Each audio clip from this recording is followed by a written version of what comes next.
Sama-sama. Bismillahirrahmanirrahim. Demi Allah saya bersumpah sebagai saksi dalam perkara ini akan memberikan keterangan yang benar.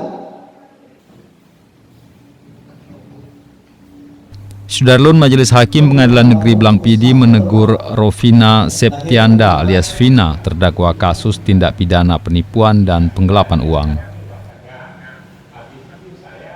Terdakwa mendapat teguran keras dari hakim karena dinilai tidak fokus mengikuti jalannya persidangan.